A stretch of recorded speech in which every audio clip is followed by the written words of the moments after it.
ओम गंगणपते नमः। श्री पार्वती नंदन शिव शंकर भगवान भोलेनाथ के पुत्र,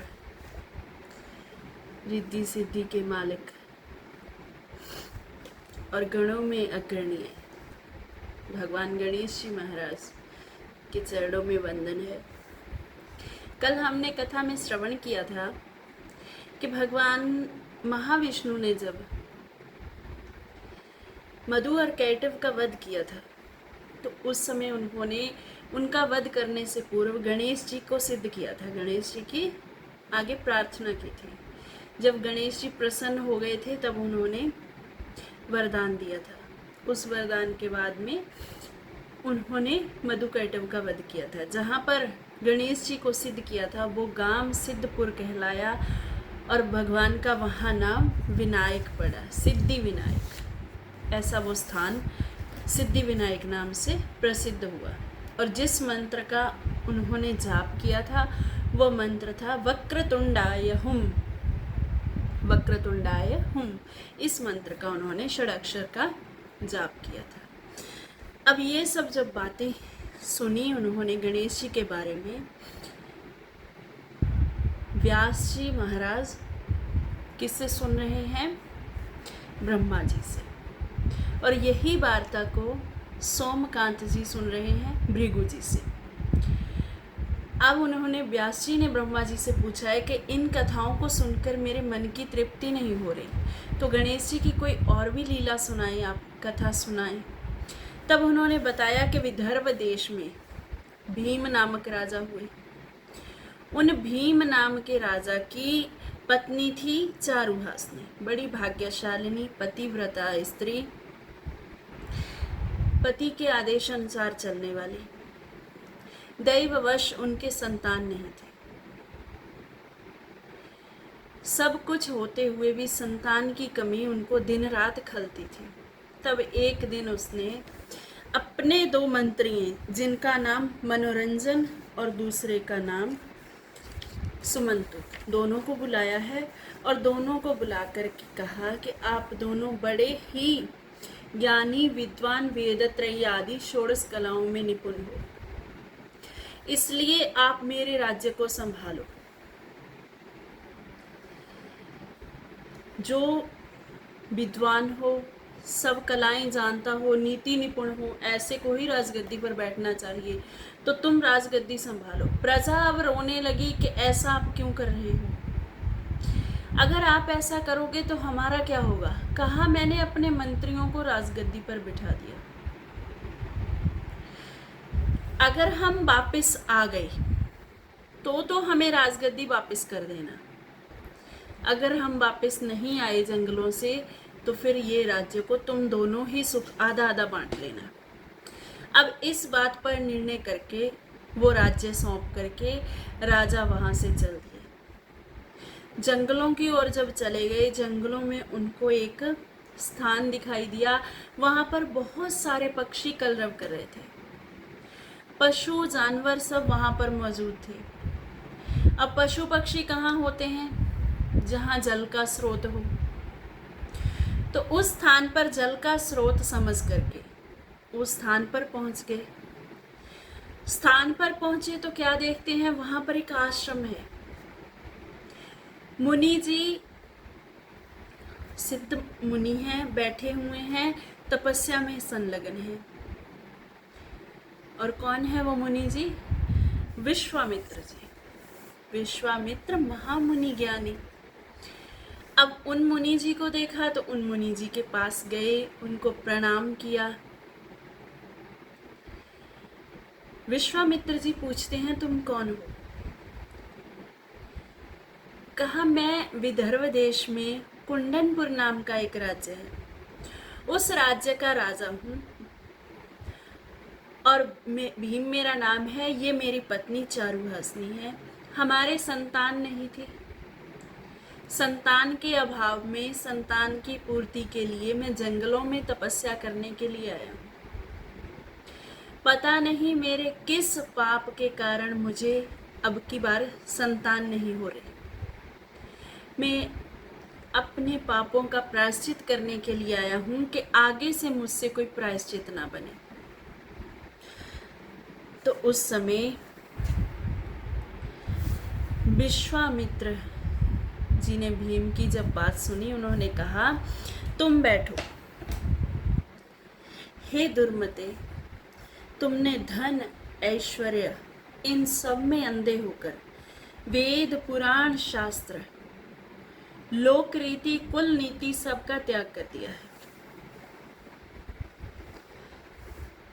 अब तुम आए हो तो मैं तुम्हें ये सब कथाएं सुनाता हूँ कि तुमने पूर्व जन्म में क्या अपराध किया था, किस कारण से तुम वंशहीन हो। तो उसके लिए उन्होंने बताया कि तुम्हारे पूर्वजों ने पहले गणेश जी की बड़ी पूजा की थी, गणेश भगवान की पूजा की थी, लेकिन तुम्हारी वंश ने, तुमने सबने गणेश जी की पूजा छोड़ दी। अब उस पूजा छोड़ देने के कारण तुम लोग गणेश जी को प्रसन्न नहीं कर पाए, तो तुम्हारे वंशज आगे वंश नहीं बढ़े। अब से 7 पीढ़ी पहले तुम्हारी वंश में ही एक भीम नाम का राजा हुआ, और उसके एक पुत्र हुआ बल्लभ। जो बल्लभ था बड़ा ही रूपवान और धन संपन्न था। बहुत समय बीतने पर उसके एक पुत्र हुआ। जो बल्लभ का पुत्र था वो मूक और बधिर था, गूंगा और बहरा, बोल भी नहीं सकता था और सुन भी नहीं सकता था। अब उसकी पत्नी को लगा कि ये मेरे क्या पत्थर पैदा हो गया। तो जब पत्नी ऐसे सोचती थी तो राजा प्रसूति कक्ष में आए और आकर कहते हैं, देवी, सब कर्मों की बात है, तुम्हारे और हमारे कर्मों की बात है कि हमें मूक और बधिर पुत्र मिला। हम ऐसा करते हैं, हम भगवान भोलेनाथ की तपस्या करेंगे, वही प्रसन्न होकर के इसको वाणी देंगे, इसको सुनने की क्षमता देंगे। तो अब दोनों ने पूर्व जन्म का कोई कर्म समझ करके तपस्या प्रारंभ कर दी। रोग मुक्ति दिलाने के लिए तो औषधीय चिकित्सा, ज्योतिषीय चिकित्सा सब करवाए।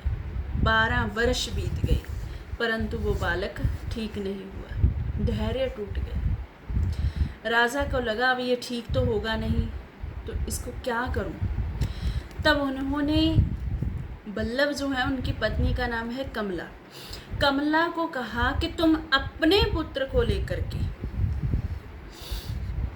मेरे राज्य से निकल जाओ। अब तुम दोनों को मैं एक घड़ी भी यहाँ पर बर्दाश्त नहीं कर सकता, मैं तुम्हें देखना नहीं चाहता, ऐसे पुत्र की मुझे आवश्यकता नहीं। तो वहां से पुत्र को लेकर के अन्य गांव में चली गई। अन्य गांव में जब वो गई, वहां पर शिव मंदिर था, तो वहीं पर भिक्षा मांग करके अपने पुत्र का और खुद का पालन करने लगी। वहाँ पर उसने गणेश भगवान के दर्शन किए। भगवान लंबोदर हैं, लंबा पेट है, सूंड है, हाथी के कान है। तो ऐसा उनका जब दर्शन किया तो धन्य हो गई। वहाँ से अचानक से पुजारी जी जो ब्राह्मण हैं वो सेवा करके निकले, और जब निकले तो उनके शरीर से वायु छू करके, द्विज श्रेष्ठ के शरीर को छूकर जो बाजू आई संपर्क करके, वो उस बालक को लगी तो वो बालक बोलने लग गया। अब बालक बोलने लग गया, सुनने लग गया। तो उस समय उसको लगा कि कमला को लगा कि मैं उस ब्राह्मण को ढूंढूं, उसकी खोज करूं जिसके कारण ये सब हुआ। उस द्विज श्रेष्ठ का कहाँ दर्शन करूं, कैसे ढूंढूं। तो नगर नगर सब जगह वो ढूंढने लगी। तो उस समय ब्राह्मण जब मिले, अपना बालक ने उनको नाम बताया, ये सब कथाएं बताई कि जैसे जैसे मेरी माता को घर से निकाला गया और मैं उनका पुत्र दक्ष हूँ, दक्ष नाम का मैं पुत्र हूँ। मेरे शरीर को जब आपकी वायु ने छुआ तब मेरा शरीर शुद्ध हो गया और मेरे शरीर में जो मूकता थी खत्म हो गई, इस शरीर की जो बधिरता थी वो खत्म हो गई। तो उस समय कमला और दक्ष शांति पूर्वक अब बैठ करके उनसे पूछते हैं कि ये सब आपसे कैसे हुआ। उन्होंने बताया ये गणेश जी की ही कृपा है, गणेश भगवान की कृपा से सब संभव हुआ। तब उन्होंने गणेश भगवान के बारे में, उनके स्वरूप के बारे में पूछा, तो उनका स्वरूप बताया। अब एक पाँव के एक अंगूठे पर खड़े होकर दोनों माँ पुत्र भगवान गणेश को मनाने लगे।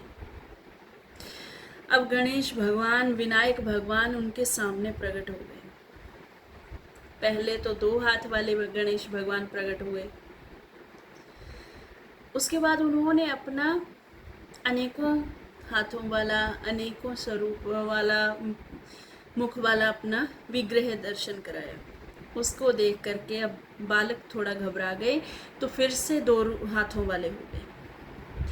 ऐसे गणेश भगवान को सामने देख करके दक्ष बोला कि मेरे पूर्व जन्म के कोई पुण्य फलित हुए हैं, जिसके कारण हे प्रभु आपने मुझे दर्शन दिए। आपके दर्शन मात्र से मैं धन्य हो गया,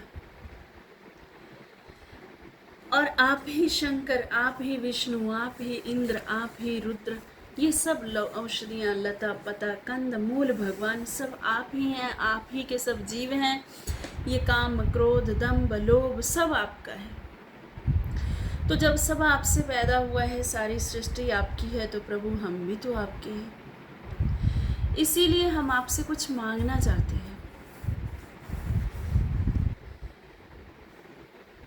भगवान गणेश कहने लगे जो तुम मांगो वो मैं सब तुम्हें दे सकता हूँ, सब कुछ भी मांग कर देखो, परंतु मैं तुम्हें दूंगा नहीं। तुम्हें ये सब रिद्धियाँ सिद्धियाँ धन संपदा जो भी चाहिए, ये तो तुम उस ब्राह्मण से मांगो। अगर मैं तुम्हें दे दूंगा तो उस ब्राह्मण का अपराध होगा, जिसने तुम्हें मुझ तक पहुँचने का रास्ता बताया, गुरु तुम्हारा बना, तो उसका अपराध होगा। तो इसलिए तुम उसी से मांगना, वो तुम्हें सब वरदान देगा, जिसके संपर्क से तुम्हारे शरीर में ये चेतनता आई है। तो इस प्रकार अब ये सारी बात दक्ष ने आकर मुद्गल नाम के ब्राह्मण को बताई। अब मुद्गल नाम का वो ब्राह्मण बहुत प्रसन्न हुआ और कहने लगा, धन्य हो तुम जिन्होंने कुछ ही दिनों में भगवान गणेश के दर्शन पा लिए। मैं तो हजारों सालों से लगा हुआ हूँ, अभी तक मुझे गणेश भगवान के दर्शन नहीं हुए। तो दक्ष ने अब सारी अपनी बातें, सारी जन्म की बातें, सब कुछ उन मुद्गल नाम के ब्राह्मण को बताया है और कहा कि मुझे वरदान दीजिए। जो जो गणेश भगवान ने कहा है वो झूठ तो नहीं हो सकता। ब्राह्मण का रूप त्याग कर उन्होंने 4 भुजाओं वाला, शरीर वाला, ऐसे शुद्ध शरीर वाला, 4 हाथों वाला, परशु फरसा, ये सब हाथों में लेकर के जब भगवान गणेश जी ने महागणपति का रूप धारण किया था, तब ये वचन दिया था कि मुद्गल ही तुम्हें सब कुछ देंगे। तो मैं उनसे जो वर मांगना चाहता था वो मैं आपसे मांगता हूँ। क्या क्या वर? एक तो धन संपदा अखंड रूप से मेरे घर में निवास करे, और दूसरा मेरी भक्ति महागणपति के चरणों में सदा बनी रहे। तो ये सब मैंने वर मांगने थे, अब आप मुझे दे दीजिए। तो उस समय मुद्गल ने कहा कि परमात्मा तो सब कुछ देने वाले हैं, लेकिन मुझ जैसे को वो मान दिलाना चाहते हैं, तो मैं आपको वरदान देता हूँ, ये सब आपको प्राप्त होगा। प्रत्यक्ष दर्शन जो आपने किए हैं ये वृथा नहीं होंगे। तो इसके लिए तुम एक मंत्र का जाप करो, ओम गं गणपतये नमः। ये 8 अक्षर, 8 अक्षरों का मंत्र है। इसका तुम प्रतिदिन ध्यान शुरू कर दो। जब तुम इसका ध्यान करोगे तो तुम्हारी हर मनोभिलाषा पूर्ण होगी। हाँ, जिस दिन छोड़ दोगे उस दिन फिर तुम्हें कुछ भी नहीं मिलेगा।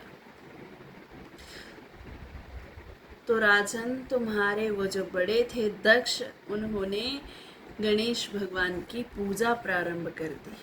इस प्रकार मुद्गल ने उनको ये वरदान दिए हैं ताकि वो गणेश भगवान की, महागणपति की पूजा प्रारंभ करें। और उन्होंने महागणपति जी की पूजा करके सब वरदानों को पाया था। और आगे की कथा कल श्रवण करेंगे। ओम श्री गणेशाय नमः। जय जय गणेश देवा।